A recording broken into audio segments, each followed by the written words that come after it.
Anong mensahe ang kailangang marinig ng mga Sagittarius mula October 1 to 15, 2024? Pwedeng nangyayari na to, kung mangyayari pa lang. Kung hindi man para sa inyo, itong magiging reading, di ba ka? Para sa someone na malapit sa inyo o sa someone na kakilala nyo mismo.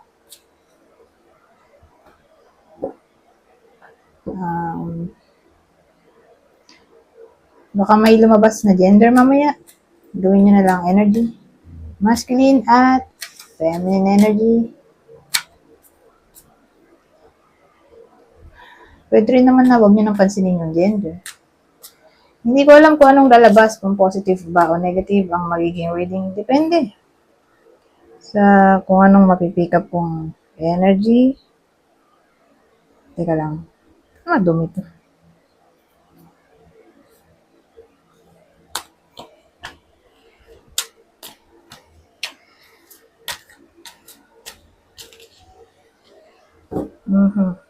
So, ang dating dito, may babae. Di ba? Matapang yung babae.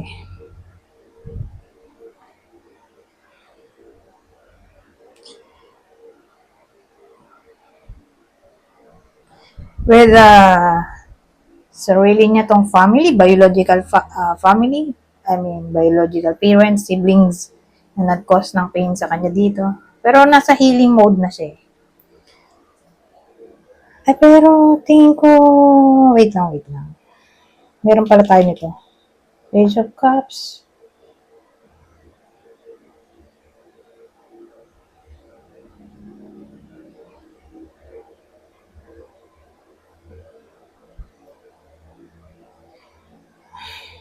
Naisip ko, crush ba to o ex? Yung kadil niya dito. Kasi kung wala to, crush yan. Pero ito family card kasi din ito.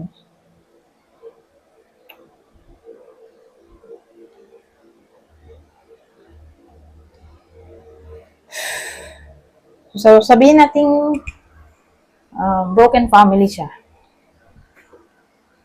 Single mom. Okay? Kahit ganun na naging mahirap ang sitwasyon niya dahil separated siya ngayon. Nandun na siya sa process ng pag-heal. Okay? Dahil bumaliktad na nga ang Three of Swords.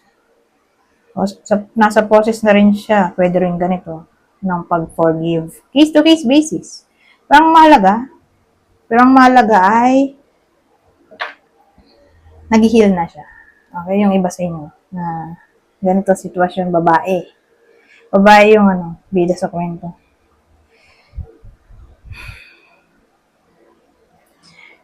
Pero since ito yung huli.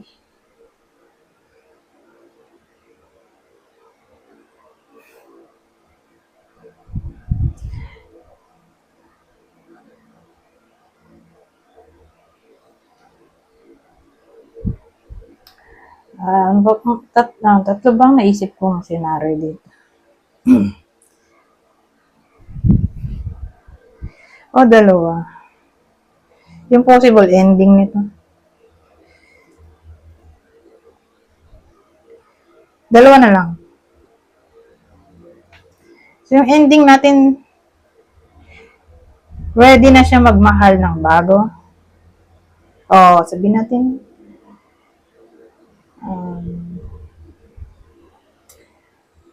kung may dumating, willing siya magmahal ulit.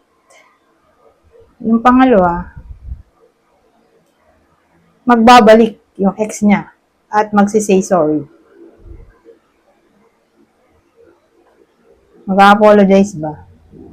So, yan yung dalawang senaryo na pwedeng ending. Maging ending ng kwento na to. Na pwedeng mangyari ngayong October 1 to 15 para sa iba sa inyo. So, para malaman nyo kung para sa inyo ba to o hindi, ito yung partner ng Scorpio, regardless kung siya yung babae o lalaki sa kwento na to. Ito yung partner o ex Taurus, Capricorn. Ngayon, kung hindi naman para sa inyo tong reading, pero tingin nyo ay para sa kakilala nyo. Ito, ang zodiac sign ng kakilala. Kapwa Scorpio, Capricorn ulit. So, punta na tayo dito. Punta na tayo sa susunod na scenario.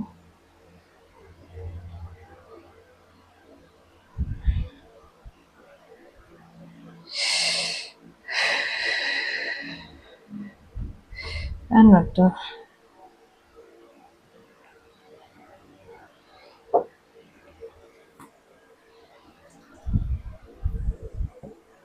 Hindi ko rin maintindihan eh. So, kuha tayo ng iba.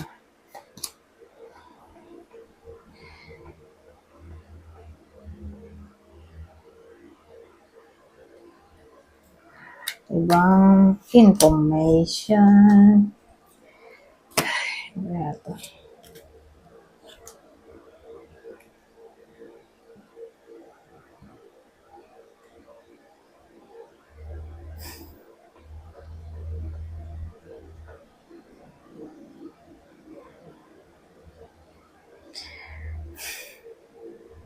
Oh, ang hirap naman ang combination na to. Hindi ko rin maintindihan eh.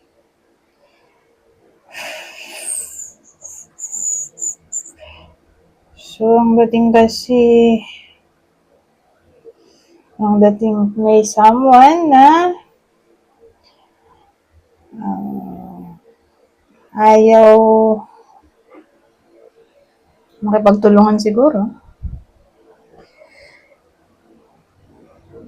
May information siya na ayaw sabihin eh. Ganun. Pero probably nangyayari na to para sa iba sa inyo. Na para bang kung ayaw niya sabihin yung sagot na gusto niyong malaman, malalaman niyo to sa ibang paraan. O baka naman literal na aamin na to. Ano kaya yun, di ba? Tungkol saan kaya yun?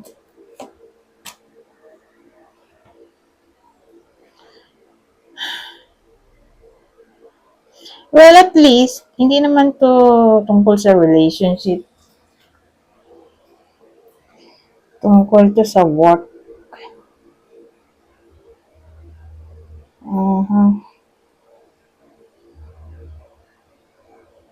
Ayun ko, para siyang work-related issues.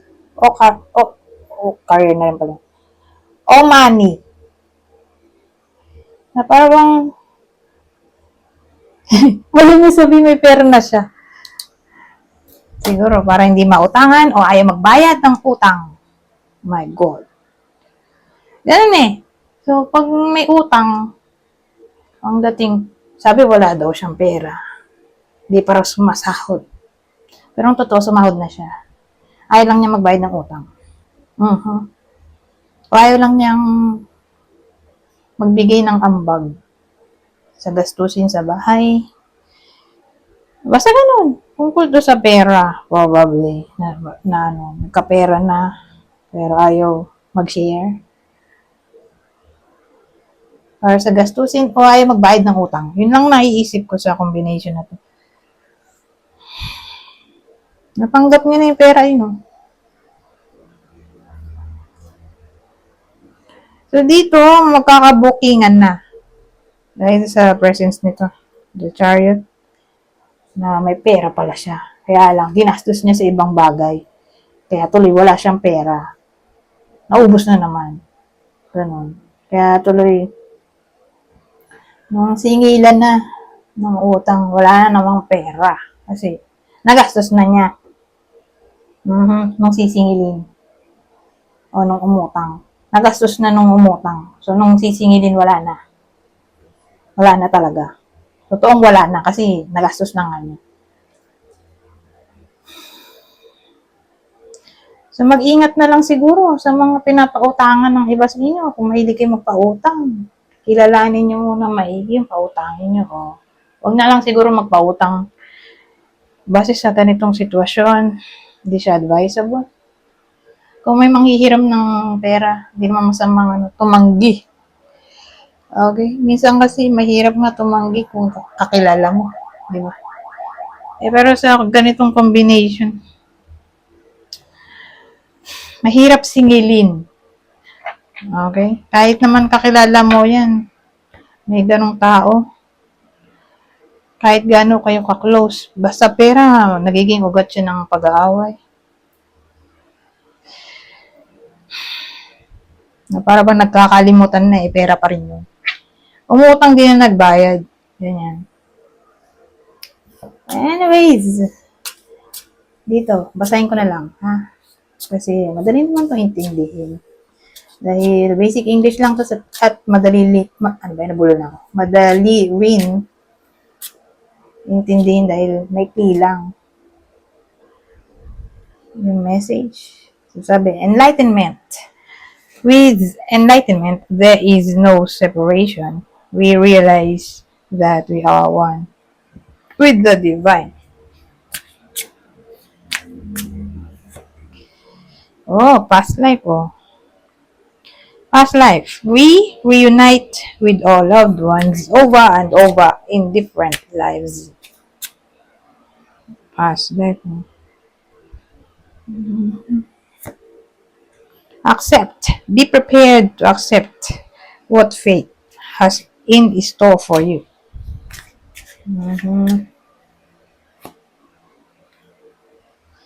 Time. Let time forget those scars.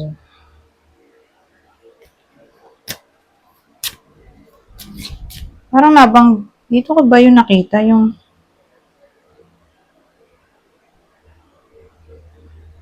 time ay makakapag-heal. Doon yata sa yun. Saan nga ba? Sa libro yata. Nakalimutan ko na saan ko ba nasabi.